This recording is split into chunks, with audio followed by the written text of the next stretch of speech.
Next para 3, relevant क्या चीज़ होती है, रेलिवेंट क्या है? Relevant facts. One fact is said to be relevant to another when one is connected to another in such a way as referred to in the provision of this act related to relevancy of the fact. That is section 5 to 55. ये definition है. ये definition क्या कहती है? एक fact relevant तब माना जाएगा जब ये section 5 से 55 के according relevant होगा. इतनी ही डेफिनेशन ये रेलिवेंसी की कह रहा है. ओके, 5 से 55 क्या है? मैं आपको ब्रॉडर आइडिया दूँ. अगर 5 से 55 क्या है, ये कहता है कि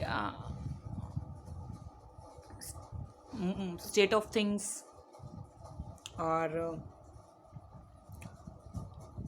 अपॉर्चुनिटीज़, लास्ट टाइम अपॉर्चुनिटीज़, जैसे ब्लड सेपरेट हुआ है, वहाँ स्प्रेड हुआ है. ओके, ये सब रेलिवेंट फैक्ट्स.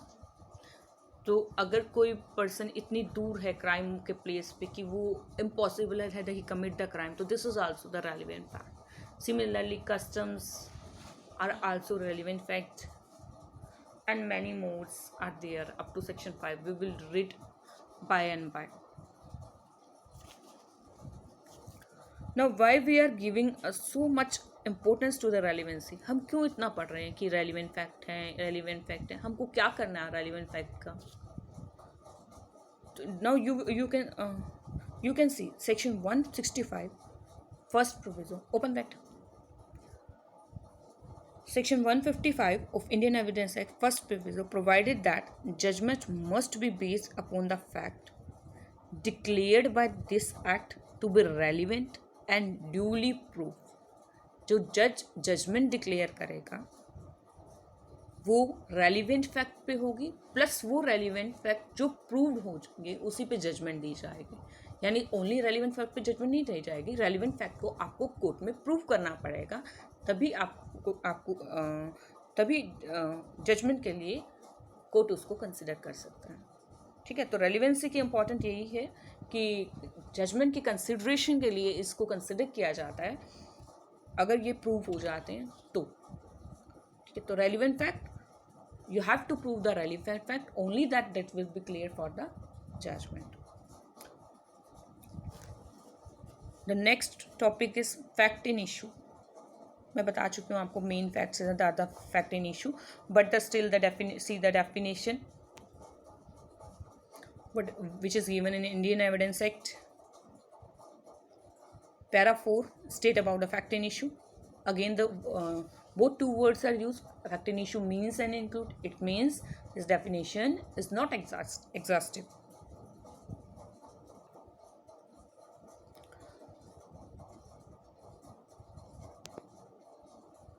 देखिए फैक्ट इन इशू में क्या फैक्ट इन इशू का एनालिसिस करते हैं कि क्या होता है. एनी फैक्ट्स, फैक्ट होना चाहिए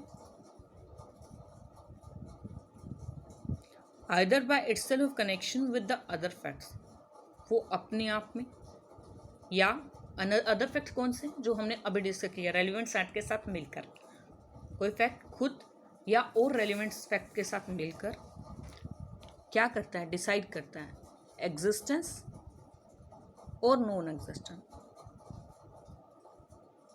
किस चीज़ की राइट, लायबिलिटी और डिसेबिलिटी. यानी कि किसी भी फैक्ट से कोई भी फैक्ट खुद या रेलिवेंट फैक्ट के साथ मिलकर किसी राइट को कि किसी बंदे का राइट है कि नहीं, और या लायबिलिटी को किसी की लायबिलिटी बनती है या नहीं, या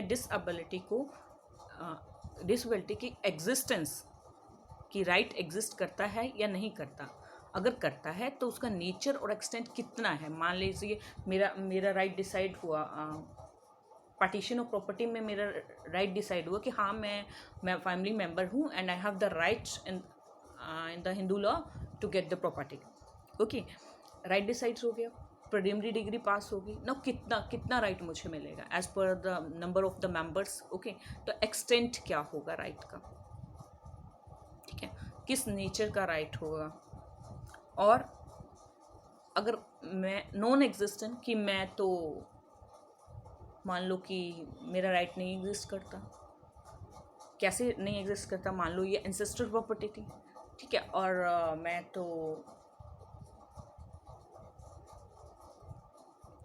एंसेस्ट्रल प्रॉपर्टी थी अगर मैं वॉइड और वॉइडेबल मैरिज का चाइल्ड हूँ तो मेरा एंसेस्ट्रल प्रॉपर्टी पे as per section 16 of Hindu law act मेरा हक नहीं है, ठीक है, क्योंकि वहाँ सिर्फ उन बच्चों का हक है जो वैलिड मैरिज से बचे हुए हैं। तो हिंदू लॉ में सेक्शन 16 ये कहता है कि अगर मैं वॉइड और वॉइडेबल मैरिज से हुआ चाइल्ड हूँ तो मेरा राइट नहीं है। तो इसी तरह मेरा राइट है या नहीं ये डिसाइड किया जाएगा फैक्ट इन इशू में, अगर है तो किस एक्सटेंट का है और किस नेचर का है। सिमिलरली लाइबिलिटी डिसाइड होगी और सिमिलरली डिसेबिलिटी भी डिसाइड हो सकती है, कोई एक भी हो सकती है, एक का राइट दूसरे की लाइबिलिटी वो भी हो सकता है, ठीक है। असर्टेड और डिनाइड, ज़रूरी है कि फैक्ट में डिस्प्यूट हो, एक बंदा कह रहा हो है दूसरा कह रहा हो नहीं है, अदरवाइज डिसाइड करने के लिए तो कुछ होगा ही नहीं, ठीक है। असर्टेड फॉर एग्जांपल भाई बहनों में इसी में देख लो, जो मैंने आपको अदर सिबलिंग्स हैं, भाई बहन हैं, उनमें लड़ाई हो गई कि प्रॉपर्टी का हिस्सा मेरा नहीं है, okay, then where will approach, we will approach to the court. तो असर्शन मैंने कहा मेरा है, वो कह रहा है नहीं है, तो असर्शन मैंने असर्ट किया कि मेरा राइट है and he had denied. Assertion and denial होना चाहिए, यानी फैक्ट डिस्प्यूट में होना चाहिए। कहाँ होना चाहिए? ऐसे घर में लड़ रहे हैं, that is not possible for called a fact in issue in a suit और प्रोसीडिंग नेसेसरी फॉलोज। हमारा हुआ असर्शन एंड डिजायर्स, उसके बाद हमने सूट डाल दिया कि सेटलमेंट में तो आ नहीं रहा था, हाउस तो सेटलमेंट हो जाता कोई, ठीक है, तो सेटलमेंट में तो कुछ आ नहीं रहा था, तो इन्हें सूट और प्रोसीडिंग नेसेसरीज फॉलो। दोबारा एक बार फैक्ट इन इशू में आपको बता चुकी हूँ। फैक्ट इन इशू में सबसे पहले क्या होता है कि कोई भी फैक्ट आइदर खुद या रेलिवेंट फैक्ट्स के साथ मिलकर राइट लाइबिलिटी डिसाइड करता है। अगर एग्जिस्ट करते हैं राइट लाइबिलिटी और डिसेबिलिटी तो एग्जिस्ट करते हैं या नहीं, ओके। अगर करते हैं तो उनका एक्सटेंट एंड नेचर क्या होगा, और ये ज़रूरी है कि असर्शन एंड डिनायल हो और सूट और प्रोसीडिंग में हो। Next in explanation. The explanation इसकी क्या कहती है कि हम फैक्ट इन इशू, देखिए नॉर्मली हम fact in issue criminal law में यूज़ करते हैं, ठीक है। हम उसमें इशू बनाते हैं कि whether A killed B, okay, whether A have the A give grievous hurt to B, like this, इस तरह के इशू बनता है। और सिविल लॉ में हमारा फैक्ट इन इशू के जगह इशू ऑफ फैक्ट बनते हैं। मतलब जो मेन क्वेश्चन होता है हम उसको बोलते हैं इशू ऑफ फैक्ट। और यहाँ जो आईपीसी जो हमें क्रिमिनल लॉ में रेलिवेंट फैक्ट पड़े हैं जो डिसाइड करते हैं फैक्ट इन इशू को, ठीक है, वहाँ पे वो जो उन फैक्ट को फैक्ट इन इशू कहा जाता है। सीपीसी में कन्वर्ट्स है, तो एक्सप्लेनेशन यही चीज़ आपके क्लियर करती है।